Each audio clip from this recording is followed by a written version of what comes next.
Hi everyone, this is एवी और आज ही हमारी 11th वीडियो होने वाली है। आज इस वीडियो के अंदर हम बात करेंगे हमारी XML फाइल के अंदर हम कैसे कोड कर सकते हैं, कैसे हम UI को डिज़ाइन करेंगे हमारी XML फाइल के अंदर, कौन से हमारे पास लेआउट होते हैं जिनको हम हमारी XML फाइल के अंदर यूज़ कर सकते हैं। ये सभी चीज़ों के बारे में आज इस वीडियो के अंदर हम बात करेंगे। तो वीडियो को शुरू करते हैं। वीडियो को प्लीज़ अभी लाइक कर देना और चैनल को प्लीज़ अभी सब्सक्राइब कर लेना। तो हम आ चुके हैं हमारे एंड्रॉइड स्टूडियो के अंदर। यहाँ पर मैंने हमारा जो एंड्रॉइड स्टूडियो है इसको ओपन कर लिया है। तो लास्ट वीडियो जो थी वहाँ पर मैंने आपको XML फाइल के बारे में सभी चीज़ें एक्सप्लेन कर दी थी कि XML फाइल होती क्या है, XML फाइल को हम कैसे यूज़ करते हैं। ठीक है, ये सारी चीज़ों के बारे में हमने लास्ट वीडियो के अंदर बात कर ली थी। अब आप यहाँ पर चेक कर सकते हो, हमारे पास ऊपर एक्टिविटी मेन अंडरस्कोर XML है। तो यहाँ पर मैंने इस फाइल को ओपन कर लिया है। ठीक है, हमारे पास एक और जावा क्लास भी बन करके रखी हुई है, मेन एक्टिविटी डॉट जावा।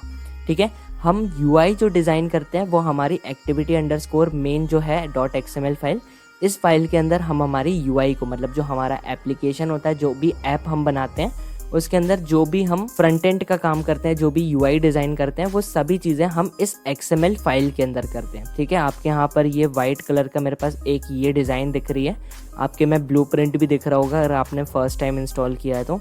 यहाँ पर मैं चेंज कर लेता हूँ, आपके में कुछ ऐसा दिख रहा होगा, आपके में डिज़ाइन भी दिख रही होगी और साथ में आपके में यहाँ पर ब्लूप्रिंट भी दिख रहा होगा।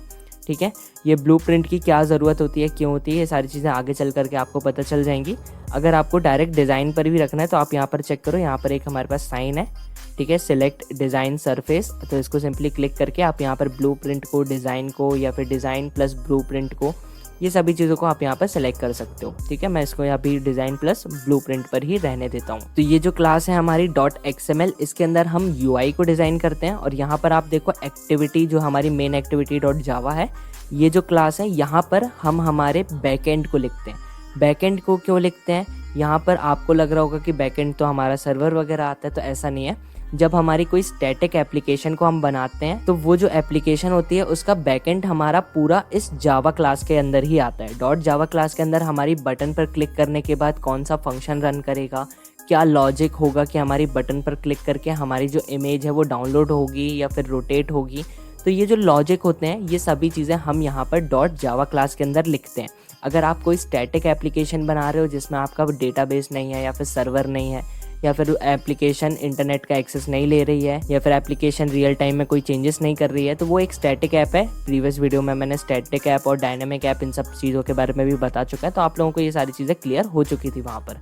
ठीक है, तो जो अगर आप स्टैटिक ऐप बना रहे हो कोई, तो आपके जो मेन एक्टिविटी डॉट जावा है यही आपकी लॉजिक वाली क्लास भी रहेगी और यही क्लास आपकी बैकएंड क्लास में भी काउंट होगी। ठीक है, आपकी यही सेम क्लास बैकएंड में भी आएगी। और अगर आप डायनामिक ऐप बना रहे हो तो आप डेटाबेस तो कनेक्ट करोगे, तो उस टाइम पर ये जो क्लास होगी यहाँ पर आप लॉजिक लिखोगी कि आपकी जो बटन है उस बटन पर क्लिक करने के बाद कौन सा फंक्शन रन करेगा, उस बटन पर क्लिक करने के बाद आपकी इमेज जो है वो रोटेट हो जानी चाहिए, वो इमेज कैसे रोटेट होगी, या फिर एक नेक्स्ट बटन पर क्लिक करके आपकी कोई दूसरी स्क्रीन ओपन हो जाएगी।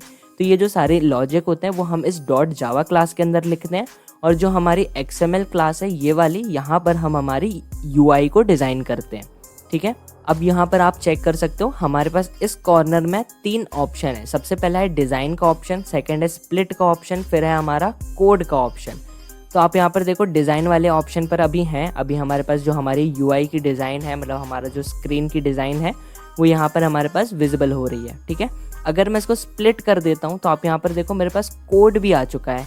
लेफ्ट हैंड साइड पर मेरे पास कोड यहाँ पर विजिबल हो रहा है, कोड दिख रहा है मेरे को यहाँ पर। ठीक है, तो ये जो कोड है ये हम लिखते हैं हमारी XML क्लास के अंदर और हमारी UI को हम डिज़ाइन करते हैं। जो भी कोड हम यहाँ पर लिखेंगे, जैसे यहाँ पर अभी टेक्स्ट व्यू का जो हेलो वर्ल्ड का कोड है वो बाय डिफ़ॉल्ट यहाँ पर लिखा हुआ है, यहाँ पर मैं सिलेक्ट कर देता हूँ। यहाँ पर आप देखो जितना कोड मेरा सिलेक्टेड है ये हमारे टेक्स्ट व्यू है, ये हमारा टेक्स्ट व्यू हेलो वर्ल्ड का है। आप देखो हमारी डिज़ाइन वाले सेक्शन में हेलो वर्ल्ड बिल्कुल सेंटर पे हमको दिख रहा है। ठीक है, तो जो कोड, जो भी एलिमेंट, जो भी बटन आप यहाँ पर लिखोगे कोड में, वो सारी चीज़ें यहाँ पर भी डिज़ाइन वाले सेक्शन में आपको विजिबल होती जाएंगी कि आपके जो UI है वो कैसी दिख रही है। ठीक है, अगर आपको सिर्फ कोड करना है तो यहाँ पर आप देखो स्प्लिट के बाजू में आपके पास कोड का ऑप्शन भी है। तो मैं सिंपली अगर कोड पर क्लिक करता हूँ तो आप देखो हमारे पास हमारा जो XML फाइल का जो कोड है वो यहाँ पर विजिबल होने लगा है। जब भी आप किसी एक्टिविटी को क्रिएट करोगे तो आपके पास मेन एक्टिविटी डॉट जावा और मेन एक्टिविटी डॉट XML ये दोनों फाइल जो हैं ये बन करके बाय डिफ़ॉल्ट आपको मिलेंगी ही मिलेंगी। अगर आप कोई भी एम्प्टी एक्टिविटी या फिर किसी भी अनदर लेआउट वाली एक्टिविटी को भी क्रिएट करते हो तो ये जो दोनों फाइल हैं ये तो आपको मिलना पक्का ही है, मिलेंगी ही मिलेंगी, ठीक है। क्योंकि पूरा जो काम होता है वो हमारा इन दोनों क्लास में ही होता है। हम इन दोनों ही क्लास में अपने कोड को लिखते हैं और हमारी एप्लीकेशन को बनाते हैं। अब आप यहाँ पर चेक कर सकते हो, हमारे पास जो हमारी ये XML क्लास है इसमें एक फर्स्ट लाइन है। यहाँ पर हमारे पास bracket, question mark, XML version 1.0, encoding, UTF-8, ये है क्या हमारे पास। ये लाइन में इतना सब कुछ लिखा हुआ है, इसका मतलब क्या होता है। तो ये जो होते हैं ये हमारे एट्रीब्यूट्स होते हैं, ठीक है। हमारी XML फाइल को आइडेंटिफाई करने के लिए ये हमारे पास एट्रीब्यूट होते हैं। आपको हर एक XML क्लास पर ये जो लाइन है ये मिलेगी ही मिलेगी, ठीक है। तो यहाँ पर इस लाइन पे हमारे पास XML फाइल के एट्रीब्यूट्स मिलते हैं और इसके बाद जो हमारी नेक्स्ट लाइन होती है यहाँ से सही हमारा XML फाइल का जो कोड होता है वो हमको देखने के लिए मिलता है। अब यहाँ पर बिल्कुल बेसिक लेवल का एक क्वेश्चन आता है कि ये जो लाइन है, ये जो लाइन हमारे पास लिखी हुई है, ये जो कोड हमारे पास यहाँ पर है, ये सारी चीज़ें हमको लिखना पड़ती हैं क्या? नहीं, आपको ये सारी चीज़ें बिल्कुल नहीं लिखना पड़ती। ये जो एट्रीब्यूट्स हैं हमारी XML फाइल के, ये हमारे पास पहले से डिफ़ॉल्ट बन करके आते हैं। जब भी आप किसी XML फाइल को क्रिएट करोगे, आप में पूरी एक्टिविटी ना बना करके एक सिंपल XML फाइल भी अगर आप बनाओगे तब भी आपको ये जो एट्रीब्यूट है ये पहले से आपको बाय डिफ़ॉल्ट मिलेंगे आपके कोड के अंदर, ठीक है। तो आपको ये बिल्कुल नहीं लिखना पड़ेंगे। अब जैसा कि हमने लास्ट वीडियो में बात किया था कि हमारे जो XML फाइल होते हैं यहाँ पर हमारे पास रूट टैग होते हैं। रूट टैग क्या होता है? हमारे व्यू, हमारा लेआउट, एक स्टार्टिंग टैग, एक एंडिंग टैग, ये सारी चीज़ों के बारे में हमने लास्ट वीडियो में बात करी थी। तो वही चीज़ में अब यहाँ पर बात करते हैं कि हमारे इस XML फाइल के अंदर रूट टैग है कहाँ पर। अब आप यहाँ पर चेक कर सकते हो, बाय डिफ़ॉल्ट जो लेआउट हमको मिलता है वो यहाँ पर है कंस्ट्रेंट लेआउट, ठीक है। ये लेआउट का मतलब क्या होता है? जैसा कि मैंने आपको लास्ट वीडियो में बताया था, कॉमनली यूज़ होने वाले कौन से लेआउट होते हैं। 1 सेकेंड, कोड कट हो गया, ठीक है।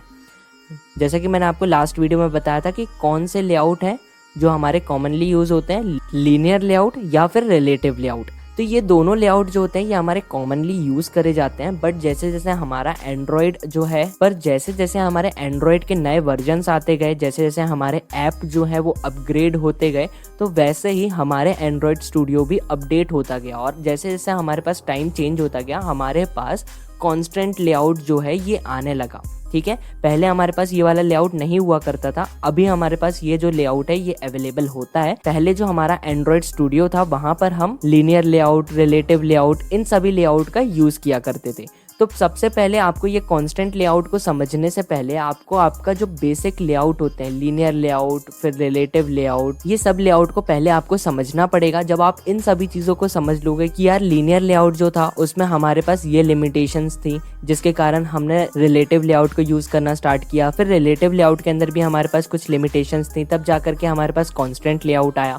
तो आपको बिल्कुल बेसिक से पहले लेआउट को समझना पड़ेगा, तब जा करके आप इस कांस्टेंट लेआउट को समझ पाओगे। तो सबसे पहले मैं यहाँ पर चेंज करके इसको लीनियर या फिर रिलेटिव लेआउट कर देता हूँ, ठीक है। तो मैं यहाँ पर क्या करता हूँ, ये पूरी लाइन को मैं यहाँ से सेलेक्ट करता हूँ और यहाँ पर ला करके कट कर देता हूँ, ठीक है।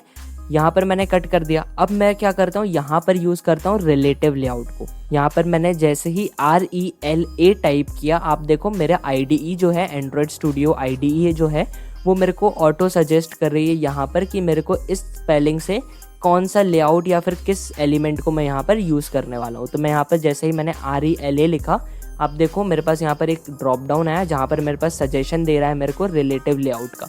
अब मैं क्या करूँगा, यहाँ पर डायरेक्ट एंटर प्रेस कर दूंगा और जैसे ही मैंने एंटर प्रेस किया, आप यहाँ पर देखो मेरे पास अभी आना शुरू हो गए हैं एरर्स। ये एरर क्यों आ रहे हैं? क्योंकि मैंने जब यहाँ पर रिलेटिव लेआउट को सिलेक्ट किया तो मेरे को यहाँ पर नीचे जो है यहाँ पर भी चेंज करना पड़ेगा और इसको रिलेटिव लेआउट ही करना पड़ेगा। तो मैं यहाँ पर भी सेम रिलेटिव लेआउट कर देता हूँ। अब यहाँ पर हमारे जितने भी एरर्स थे वो रिमूव हो गए। यहाँ पर आप देखो मेरे पास एक टेक्स्ट व्यू है, मैं एक काम करता हूँ इसको रिमूव कर देता हूँ। हाँ, तो अब आप यहाँ पर देखो हमारा जो पहले लाइन है वो हमारे बाय डिफ़ॉल्ट रहेगी और यहाँ पर हमने चेंज करके रिलेटिव लेआउट को कर दिया। कांस्टेंट लेआउट से हमने चेंज करके इसको कर दिया रिलेटिव लेआउट, ठीक है। ये रिलेटिव लेआउट में अब हमारे पास ओपनिंग टैग और क्लोजिंग टैग, जैसे कि हमने लास्ट वीडियो में बात करी थी कि हमारे पास 2 टैग होते हैं, एक स्टार्टिंग टैग होता है, एक एंडिंग टैग होता है। इन दोनों टैग के बीच में हमको कोड को लिखना पड़ता है। तो अब बात करते हैं इन टैग के बारे में। तो यहाँ पर आप चेक करोगे हमारा जो ओपनिंग टैग है वो कौन सा होगा, हमारा जहाँ से हमारे लेआउट का नेम स्टार्ट हुआ है, ठीक है। हमारा रिलेटिव लेआउट यहाँ से स्टार्ट हुआ है। देखो मैं यहाँ पर लाइन को सिलेक्ट कर रहा हूँ, आप यहाँ पर थोड़ा सा ध्यान से देखोगे तो आपको समझ में आएगा। यहाँ पर मेरा जो टैग है वो स्टार्ट हो रहा है, ठीक है। ये हमारे टैग के कुछ कंपोनेंट्स हैं, ठीक है। और यहाँ पर हमारा स्टार्टिंग टैग है वो आकर के क्लोज हो चुका है, ठीक है।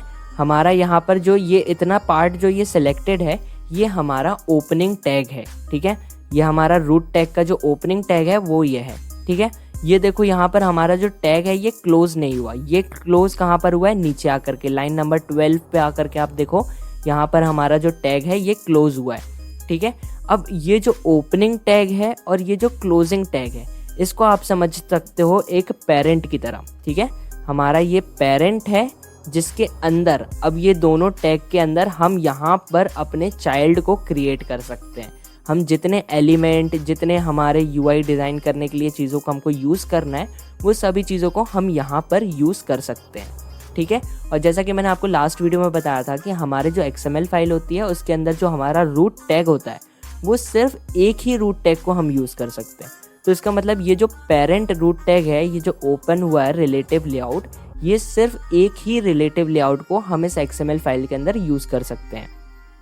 अगर आप सोचो ये जो रिलेटिव लेआउट का ये एंडिंग टैग है, एंड टैग ये जो लाइन नंबर 16 पर चला गया है, ये टैग जो एंड टैग है, इसके बाद अगर आप चाहो कि यहाँ पर एक और रिलेटिव लेआउट क्रिएट करना तो आप यहाँ पर नहीं कर पाओगे।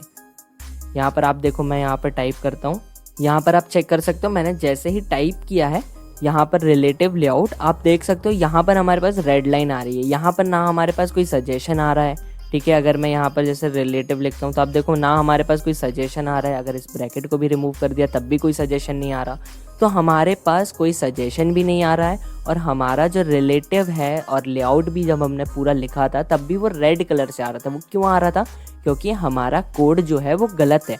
तो जो भी रूट टैग, मतलब आप किसी भी लेआउट को, प्राइमरी लेआउट को, मतलब एक पेरेंट लेआउट को जब आप अपने XML फाइल के अंदर यूज़ करते हो तो वो सिर्फ एक ही यूज़ कर सकते हो। अगर आप सोचो 2-3 यूज़ कर लो तो नहीं, आप चाइल्ड लेआउट बना सकते हो।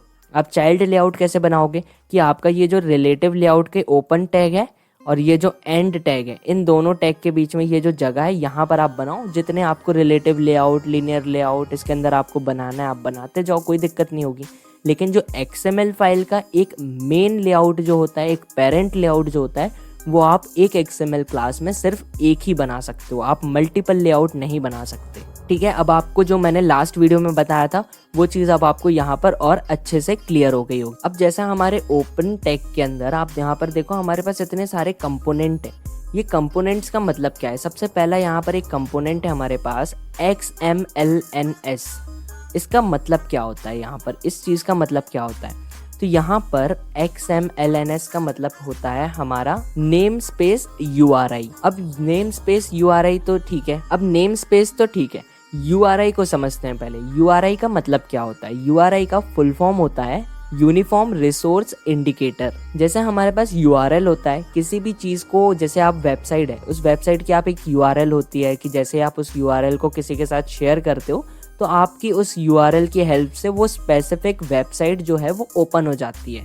तो वैसे ही URI जैसे यूनिफॉर्म रिसोर्स इंडिकेटर, ये जो नाम है इससे आपको समझ में आ रहा होगा कि हमारी जो भी रिसोर्स होती हैं XML फाइल के अंदर या फिर यूज़ होने वाली रिसोर्स होती हैं उन सभी चीज़ों को आइडेंटिफाई करता है। तो जो भी चीज़ों को आप इस XML फाइल के अंदर यूज़ करते हो उन सभी चीज़ों को आपका ये URI आइडेंटिफाई करता है, ठीक है। इस चीज़ के ऊपर अभी ज़्यादा ध्यान मत दो, जितना मैंने अभी बताया कि URI जो होता है वो आपके रिसोर्स यूज़ होने वाली जो XML फाइल होती है उस XML फाइल के अंदर जितने भी रिसोर्स आप यूज़ कर रहे हो उनको आइडेंटिफाई करने के लिए यूज़ किया जाता है। इसके ऊपर अभी एक्स्ट्रा दिमाग मत लगाना क्योंकि कंफ्यूज हो जाओगे। आगे चल करके हमारी जो और भी वीडियोस होंगी वहाँ पर आपको ये चीज़ें और अच्छे से क्लियर हो जाएंगी। तो अभी के लिए ये समझो कि ये XMLNS जो होता है ये एक URI होता है, नेम स्पेस URI होता है, और URI का जो फुल फॉर्म होता है वो होता है यूनिफॉर्म रिसोर्स इंडिकेटर।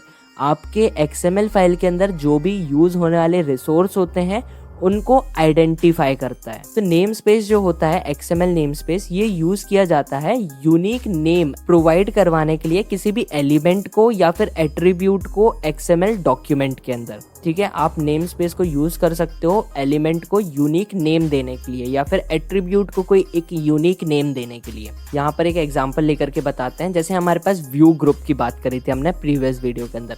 तो व्यू ग्रुप जो होता है, जहाँ पर हम क्या करते हैं, हमारे व्यू ग्रुप को बनाते हैं, व्यू ग्रुप को हम क्रिएट करते हैं। ठीक है, एक व्यू ग्रुप वो होता है जो हमारा एंड्रॉयड स्टूडियो बनाता है और एक व्यू ग्रुप वो होता है जो हम खुद बना करके हमारी फाइल के अंदर देते हैं। तो ये नेम स्पेस हमको वहाँ पर ज़रूरत पड़ती है कि हमारे दोनों, एक बना हुआ व्यू ग्रुप, हमारा बनाया हुआ व्यू ग्रुप, इन सभी चीज़ों को आइडेंटिफाई करने के लिए अगर कभी हमको हमारे व्यू ग्रुप की ज़रूरत पड़ रही है तो हम नेम स्पेस की हेल्प से आइडेंटिफाई कर सकते हैं। और वैसे ही जब हमको हमारे डिफ़ॉल्ट वाले व्यू ग्रुप की ज़रूरत पड़ रही है तब हम वहाँ पर अलग नेम स्पेस से आइडेंटिफाई कर सकते हैं। तो ये जो नेम स्पेस होते हैं XML फाइल के अंदर, ये भी एक इम्पॉर्टेंट चीज़ होती है हमारी चीज़ों को आइडेंटिफाई करने के लिए। तो अब आपको क्लियर हो गया होगा कि XML फाइल के अंदर जो हमारे पास ये नेम स्पेस URI जो होता है, ये क्या होता है, कैसे होता है और क्यों इनको लिया जाता है फाइल के अंदर। ठीक है, अब आप यहाँ पर देखो हमारे पास नेम स्पेस एंड्रॉयड के लिए भी है और नेम स्पेस टूल के लिए भी URI है। ठीक है, ये दोनों हमारे पास URI है। तो ये जो एंड्रॉयड वाले को पहले समझते हैं। यहाँ पर जो हमारा URI नेम स्पेस URI जो हमारा एंड्रॉयड का है, ये क्या है कि जब भी हमको हमारे एंड्रॉयड के लिए रिसोर्स की ज़रूरत पड़ती है, ठीक है, तब हम वहाँ पर ये वाले URI से अपने एलिमेंट को, अपने यूज़ हुए सभी रिसोर्सेस को आइडेंटिफाई कर सकते हैं। ठीक है, तो अब हम यहाँ पर एंड्रॉयड के अंदर से, एंड्रॉयड वाला जो पैकेज है वहाँ से जितने भी हमारे रिसोर्स आ रहे हैं उन सभी चीज़ों को हम इस URI से एड्रेस कर सकते हैं, आइडेंटिफाई कर सकते हैं। ठीक है, तो आपका जो एंड्रॉयड एट्रीब्यूट है, इसके अंदर आपके जो भी यूज़ होने वाली चीज़ें हैं, जो भी आप XML फाइल के अंदर इस एंड्रॉयड एट्रीब्यूट की यूज़ करोगे, वो सारी चीज़ें आपकी इस URI से एड्रेस करी जा सकती हैं। इस URI से आइडेंटिफाई कर पाएंगे सारी चीज़ों को। ठीक है, तो एंड्रॉयड के लिए हमारे पास एक अलग URI है। अब यहाँ पर आप देखो ऊपर हमारे पास एक टूल एट्रीब्यूट भी है। तो ये जो टूल्स है, जो भी टूल्स को आप अपने रिसोर्स में लेकर के आओगे, अपने मतलब XML फाइल के अंदर आप जो भी चीज़ों को यूज़ करोगे, उन चीज़ों को आप आइडेंटिफाई कर पाओगे इस URI से। ये जो टूल्स के लिए एक अलग URI हमारे सामने दी हुई है, एंड्रॉयड के लिए एक अलग URI हमारे सामने दी हुई है। यहाँ पर अभी हमारे पास एक ऐप के लिए URI भी होती है कि जब भी हम हमारी एप्लीकेशन को बिल्ड करते हैं या फिर एप्लीकेशन को रन टाइम पर रन करने का ट्राई करते हैं, तब वहाँ पर हमारे पास जो भी चीज़ों को एड्रेस करवाना होता है, तब हमारे पास वहाँ पर ऐप की भी URI होती है। अभी यहाँ पर हमारे पास कोई भी ऐप के लिए URI नहीं है, इसलिए नहीं है क्योंकि अभी हमने हमारी एप्लीकेशन को फ्रेश प्रोजेक्ट को क्रिएट किया है। अभी हमारा एक न्यू प्रोजेक्ट है। यहाँ पर अभी हम जब जैसे जैसे डिज़ाइन करेंगे और फिर उसका जब हम एप्लीकेशन को रन करेंगे तो ऑटोमेटिकली आपकी यहाँ पर ऐप के लिए भी एक URI बन करके आ जाएगी। आपको ये सारी चीज़ें क्रिएट नहीं करना पड़ती। ठीक है, अब यहाँ पर हमारे पास इंपॉर्टेंट एट्रीब्यूट होते हैं जो कि 3 होते हैं। सबसे पहले हमारे एंड्रॉयड के लिए ID होती है, हर एक लेआउट के लिए हमारे पास ID देना पड़ती है। अब यहाँ पर हमारे पास 3 इंपॉर्टेंट एट्रीब्यूट होते हैं। सबसे पहला हमारे पास ID होता है जो कि अभी यहाँ पर नहीं है, ऐड कर देता हूँ मैं यहाँ पर। दूसरा हमारे पास लेआउट ब्रेथ होती है और तीसरा हमारे पास लेआउट हाइट होती है। ये तीनों इंपॉर्टेंट एट्रीब्यूट होते हैं। मैं यहाँ पर एक सेकंड ID को और ऐड कर देता हूँ, को सिलेक्ट करके यहाँ पर ID दे देता हूँ। क्या दे दूँ, परफेक्ट है। ठीक है, मैंने यहाँ पर ID भी दे दी। ये जो 3 एट्रीब्यूट होते हैं ये सबसे इंपॉर्टेंट होते हैं हमारे लिए। यहाँ पर आप देख लो जो 3 एट्रीब्यूट मैंने यहाँ पर सेलेक्ट करके रखे हैं, ये सबसे ज़्यादा इंपॉर्टेंट होते हैं। सबसे पहला देखो यहाँ पर ये जो एट्रीब्यूट है ये कहाँ से आ रहा है, हमारे एंड्रॉयड URI से आ रहा है। यहाँ पर जो हमारा ऊपर एंड्रॉयड के बारे में हमने पढ़ा अभी URI के बारे में, वहाँ से हमारी ये ID आइडेंटिफाई हो रही है। ठीक है, हमारी जो ID है ये हमारे ऊपर वाला जो URI है यहाँ से आइडेंटिफाई हो रही है। ठीक है, यहाँ पर ID क्यों दी जाती है किसी भी लेआउट के लिए, किसी भी एलिमेंट, जो भी बटन, अगर जो भी चीज़ें आप यहाँ पर यूज़ करोगे उसका नाम देना पड़ता है आपको। जैसे मैंने यहाँ पर रिलेटिव लेआउट के लिए हमारे पास ID है, ये ID से हमने लेआउट 1 दे दिया। ठीक है, मतलब इस रिलेटिव लेआउट का नाम हमने रख दिया लेआउट 1। अब चाहे .java क्लास पर कभी भी मैं यहाँ पर लेआउट 1 को कॉल करूँगा तब भी हमारा ये रिलेटिव लेआउट आएगा, या फिर किसी और अदर एक्टिविटी, और भी एक्टिविटी यहाँ पर बनाऊंगा जब मैं, तब वहाँ पर भी अगर मैं लेआउट 1 को कॉल आउट करूँगा तब भी हमारा ये वाला जो रिलेटिव लेआउट है ये हमारे पास आ जाएगा। ठीक है, जैसे हमारा नाम होता है, आपका नेम है, आपकी कॉलेज की आईडी होगी जिसमें आपका नाम लिखा होगा या फिर आपका रोल नंबर, आपकी कॉलेज आईडी लिखी होगी। तो वो कॉलेज आईडी से आपकी आइडेंटिटी पता चलती है कि आपकी जब भी जहाँ पर भी वो कॉलेज आईडी आपकी लिखी जाएगी वहाँ से पता चलेगा कि ये आपके लिए है। तो वैसे ही हमारे पास हमारे हर एक लेआउट के लिए, हर एक बटन के लिए, हर एक टेक्स्ट व्यू के लिए या जो भी चीज़ें आप यहाँ पर यूज़ करोगे अपने XML फाइल में, उन सभी के लिए आईडी होती है और उस आईडी से आप उस पर्टिकुलर एलिमेंट को, पर्टिकुलर लेआउट को आइडेंटिफाई करते हो। जैसे अब यहाँ पर रिलेटिव लेआउट को हम आइडेंटिफाई करेंगे लेआउट 1 के नाम से। जब भी मैं .java क्लास पर या फिर कहीं पर भी लेआउट 1 को बुलाऊंगा तो हमारा ये वाला जो रिलेटिव लेआउट है ये तुरंत हमारे पास आ जाएगा। तो आईडी का क्या होता है ये चीज़ आपको समझ में आई। तो आईडी क्यों दी जाती है ये चीज़ आपको क्लियर हो गई। अब बात करते हैं लेआउट की विड्थ के बारे में। विड्थ और हाइट क्यों दी जाती है, एक सेकंड में यहाँ पर थोड़ा सा स्प्लिट कर लेता हूँ जिसमें हमारे पास डिज़ाइन भी दिखेगी। यहाँ पर आप देखो हमारे पास लेआउट भी है, तो आप यहाँ पर देखो हमारे पास कोड भी है लेफ्ट साइड पर और राइट साइड पर हमारे पास डिज़ाइन भी है।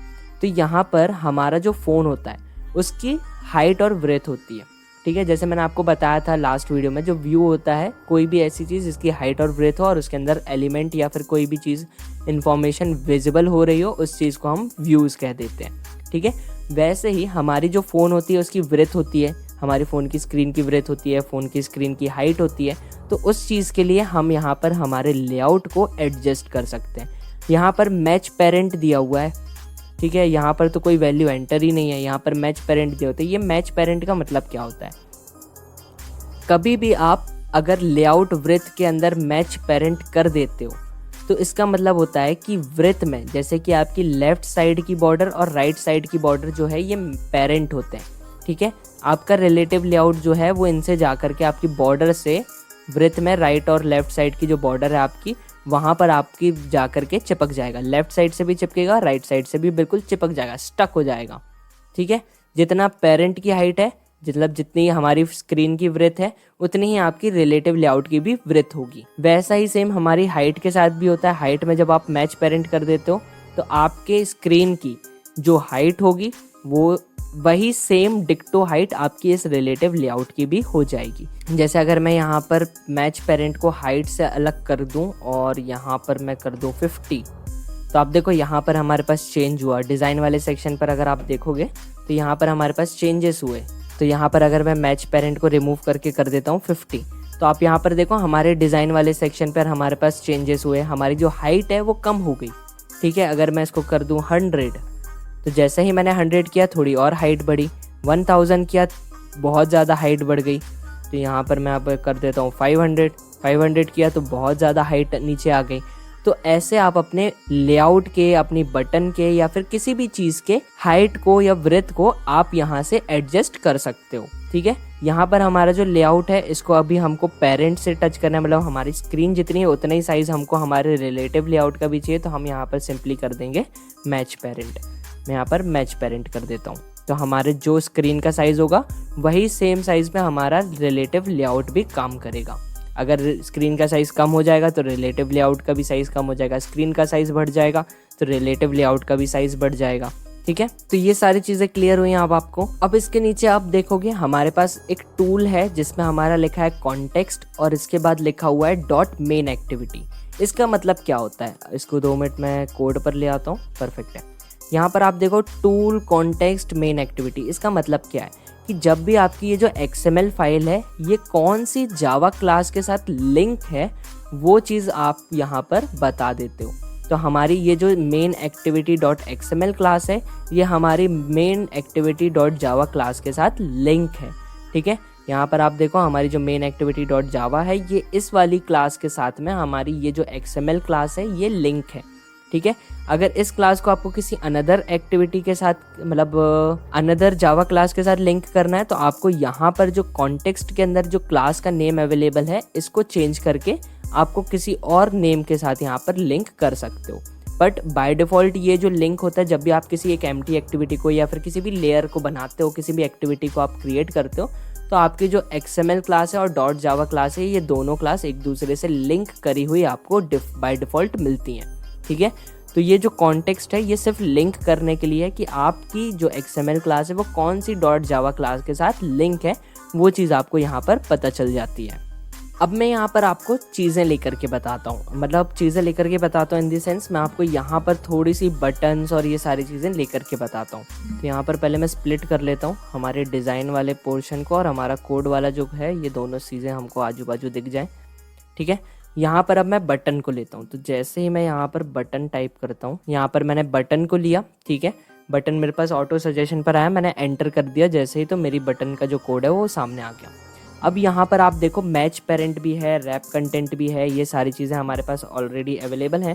तो इन सारी चीज़ों का मतलब क्या है अब यहाँ पर, तो आप देखोगे हम अगर इसको मैच पेरेंट कर देता हूँ मैं, तो हमारी बटन जो है वो ये देखो हमारी बटन कैसे आई है। यहाँ पर हमारी जो बटन है वो पूरे एरिया को कवर कर लिया है। ठीक है, हमारी पूरे एरिया को बटन ने कवर कर लिया है। तो अब इतनी बड़ी बटन तो हम रखेंगे नहीं, हमारी इतनी बड़ी बटन तो होनी नहीं चाहिए। तो हम क्या करेंगे, यहाँ पर इस कंडीशन पर हमारे मैच पेरेंट को यूज़ नहीं करेंगे। यहाँ पर मैं एक बार रैप कंटेंट भी लेकर के बता देता हूँ। यहाँ पर मैं रैप कंटेंट लेता हूँ और यहाँ पर भी रैप कंटेंट लेता हूँ। रैप कंटेंट का मतलब क्या होता है कि आपके एलिमेंट का जितना भी साइज़ है, जितना भी कंटेंट है, जैसे हम एक एग्जांपल लेते हैं एक बॉक्स का, बॉक्स के अंदर जितना सामान होगा उतने ही साइज़ का वो बॉक्स बनता जाएगा। अगर मैंने बॉक्स में एक फ़ोन रखा तो वो फ़ोन के साइज़ का बॉक्स बन जाएगा। अगर मैंने उसके अंदर एक लैपटॉप भी रख दिया तो वो बॉक्स बढ़ करके लैपटॉप के साइज़ का हो जाएगा। अगर मैंने उसके अंदर लैपटॉप से भी बड़ा कोई साइज़ का आइटम रख दिया तो वो बॉक्स अपने आप को बार बार रिसाइज करता जाएगा। बॉक्स जो है वो अपने अंदर रखे हुए सामान के हिसाब से अपने साइज़ को एडजस्ट करता जाएगा। तो वैसे ही बटन का जो बाय डिफ़ॉल्ट साइज़ होता है, बटन ने अपने वो साइज़ में आ चुका है। आप यहाँ पर देखो रैप कंटेंट जैसे ही मैंने किया, बटन का जो बाय डिफ़ॉल्ट साइज़ होता है वो हमको यहाँ पर बटन पर मिल रहा है। ना बहुत ज़्यादा कम है ना बहुत ज़्यादा बड़ा है। ठीक है, अंदर जो बटन है उसका साइज़ के हिसाब से। तो रैप कंटेंट क्या करता है कि बॉक्स के अंदर जो भी मटेरियल है उसके साइज़ से अपने आप को एडजस्ट कर लेता है। ठीक है, उसके साइज़ के अंदर जो मटेरियल है उसके साइज़ के अकॉर्डिंग अपने बाहर की लेयर को एडजस्ट कर लेता है। ठीक है, रैप कंटेंट का यहाँ पर हम यूज़ कर सकते हैं क्योंकि बाय डिफ़ॉल्ट जो बटन का साइज़ है वो हमको रैप कंटेंट में यहाँ पर मिल रहा है। बट अगर हमको हमारे हिसाब से बटन के विड्थ को बढ़ाना है या हाइट को बढ़ाना है तो हम क्या करेंगे, जैसे हाइट को मैं बढ़ाता हूँ 50 dp देता हूँ, 50 तो समझ में नहीं आ रही, 500 dp देता हूँ तो देखो हाइट बढ़ गई। ठीक है, अगर मैं विड्थ को बढ़ाना चाहूँ तो मैं ऊपर रैप कंटेंट को रिमूव करके यहाँ पर मैं विड्थ प्रोवाइड करवा देता हूँ 100 dp। जैसे ही मैंने 100 dp दी देखो साइज़ बढ़ा। 100 में समझ में नहीं आ रहा है, 200 कर लेते हैं। 200 किया देखो और साइज़ बढ़ गया। यहाँ पर मैं 300 कर लेता हूँ और ज़्यादा साइज़ बढ़ गया। तो आप अपने अकॉर्डिंग भी अगर किसी चीज़ के हाइट एंड ब्रेथ को एडजस्ट करना चाहते हो तब आप बिल्कुल फ्री होकर के यहाँ पर सभी चीज़ों को कर सकते हो। तो ये सारी चीज़ें आपको क्लियर हो गई। यहाँ पर हमारे क्या होता है, ये हमारी URL कौन सा है, हमारी ID क्या होती है, हाइट एंड ब्रेथ में रैप कंटेंट मैच पेरेंट क्या होता है, ये सारी चीज़ें आपको क्लियर हो गई। ठीक है, अब यहाँ पर मैं सोच रहा हूँ कि हमारा जो रिलेटिव लेआउट है और लीनियर लेआउट है इसको हम स्टार्ट करें या फिर नहीं करें। अप्रॉक्सीमेटली अगर मैं यहाँ पर टाइम चेक करता हूँ, हाफ एन आवर से ज़्यादा की बन चुकी है। ठीक है, हमारी जो वीडियो है ये हाफ एन आवर से ज़्यादा की हो चुकी है। अगर मैं यहाँ पर रिलेटिव लेआउट के या लीनियर लेआउट के टॉपिक को भी स्टार्ट कर देता हूँ तो हमारी जो ये वीडियो है ये बहुत ज़्यादा लंबी हो जाएगी। हमारी 2 घंटे से भी ऊपर की ये वीडियो बन जाएगी, क्योंकि अगर मैं अभी इस कंडीशन पर रिलेटिव लेआउट और लीनियर लेआउट को भी एक्सप्लेन करना अगर स्टार्ट कर दूंगा तो बहुत ही ज़्यादा वीडियो लेंथी हो जाएगी और आप लोग पूरी तरह से कंफ्यूज भी हो जाओगे। तो यहाँ पर बेटर ऑप्शन हमारे पास ये है कि अभी जो चीज़ें हमने इस वीडियो के अंदर बात करी है कि हमारा जो रिलेटिव लेआउट क्या होता है, हमारे पास मैच पेरेंट ब्रेथ क्या होती है, हमारे पास ये URI क्या होता है, हमारी XML फाइल के अंदर हमारे पास कंपोनेंट कौन कौन से होते हैं, ये सारी चीज़ों के बारे में अभी जो मैंने बताया ये सारी चीज़ों को आप एक बार और रिवाइज करो।